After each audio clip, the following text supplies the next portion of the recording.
इस दुनिया में ऐसे बहुत ही कम स्टूडेंट होंगे जिनको ये प्रॉब्लम नहीं होगी कि पढ़ा हुआ याद नहीं रहता।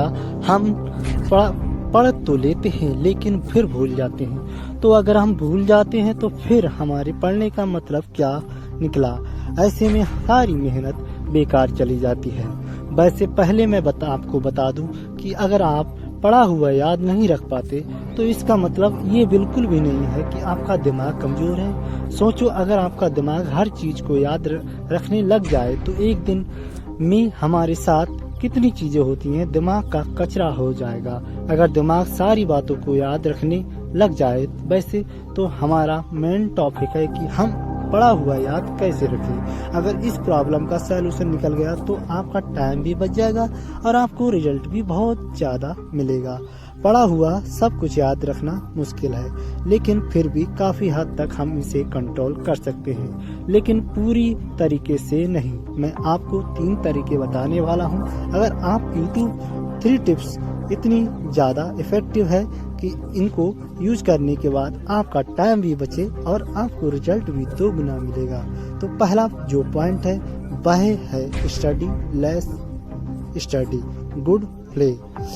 ही कम पढ़े लिखे पढ़ो भले, गुड भले ही कम पढ़ो लेकिन अच्छा पढ़ो।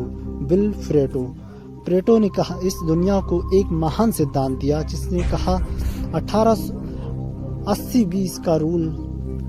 इन्होंने ऐसा नियम दिया कि जो दुनिया की हर वस्तु में हर जगह पाया जाता है। इन्होंने बताया कि 20 पर एफर्ट्स आपको 80 पर रिजल्ट कन्वर्ट होंगे। इनका कहना है कि आप सिर्फ रिजल्ट सिर्फ इन्हीं से मिलेंगे। एग्जाम्पल के लिए बिल परेटो बताते हैं कि 80% पैसा जमीन पर दुनिया के 20% लोगों के पास है। 80% क्राइम और दुनिया के 20% लोग करते हैं। 80% ट्रैफिक इस दुनिया के 20% रोड पर होता है और 80% टाइम 20% पर कपड़े पहनते हैं। और इस दुनिया की 80% अल्कोहल यानी शराब इस दुनिया के 20% शराब पी जाते हैं। 80% भोजन इस दुनिया के 20% जमीन से निकलता है।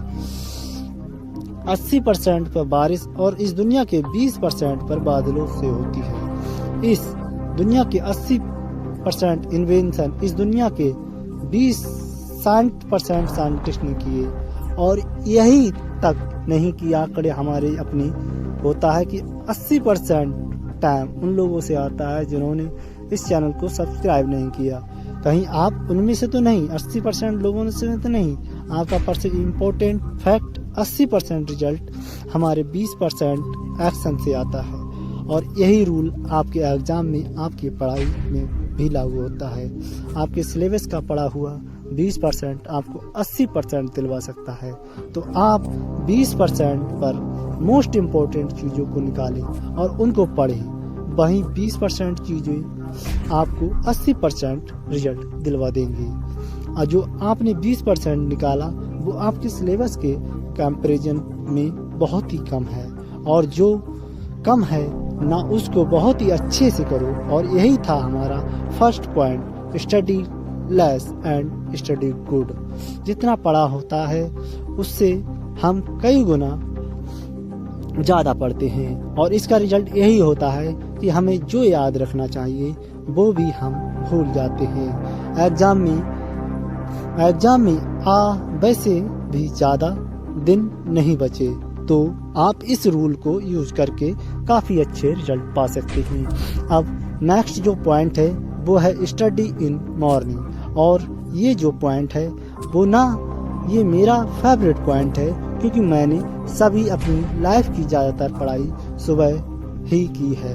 एक तरफ एक स्टूडेंट जो सुबह जल्दी उठकर 2 घंटे पढ़ाई कर रहा है और वहीं दूसरी ओर एक स्टूडेंट जो दिन में 4 घंटे पढ़ाई कर रहा है। तो ये जो पहला वाला स्टूडेंट है ज़्यादा आउटकम दे पाएगा दूसरे वाले के मुकाबले। सुबह जल्दी उठकर पढ़ने के 2 सबसे बेनिफिट होते हैं। सुबह के टाइम हमारी कंसंट्रेशन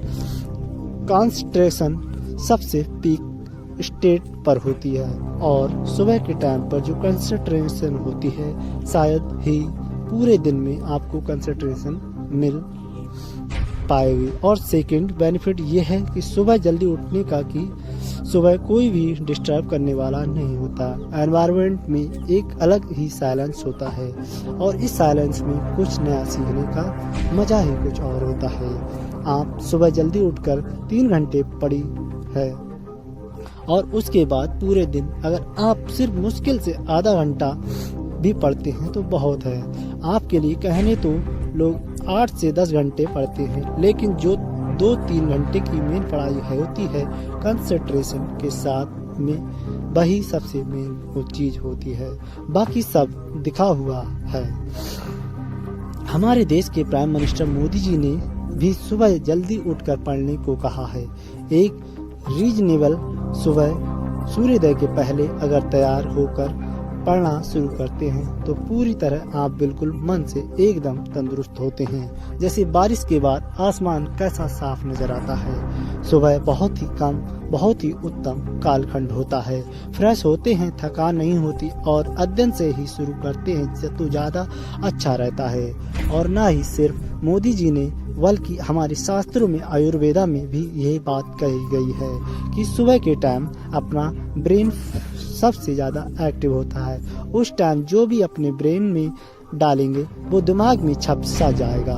सो ये था second point, study in morning. अब जो लास्ट जो पॉइंट है वो सबसे बहुत ही ज़्यादा इम्पोर्टेंट पॉइंट है और ये पॉइंट आपको सबसे ऑलरेडी पता ही होगा, लेकिन हर कोई इस पॉइंट को बहुत ही इग्नोर करता है। तो आइए इस पॉइंट को जानते हैं। पढ़ाई के बीच में रेस्ट लेना।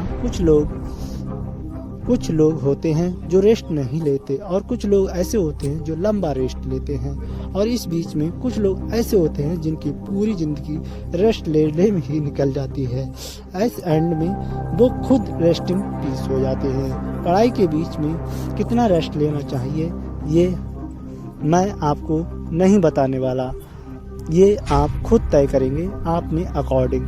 आपको फिर से एनर्जी प्रोड्यूस करने के लिए कितना टाइम चाहिए ये आपको आपके अलावा कोई नहीं बता सकता। जितनी इम्पोर्टेंस हम पढ़ाई अपनी को देते हैं उतनी ही ज़्यादा इम्पोर्टेंट रेस्ट को भी देनी चाहिए, क्योंकि रेस्ट ही वो चीज़ है जिसकी वजह से हम पढ़ पा रहे हैं। एक दिन में जागते भी हैं और एक दिन सोते भी हैं, तो उसी तरीके से आप काम कर रहे हैं तो काम के बीच में रेस्ट भी लेना जरूरी होता है।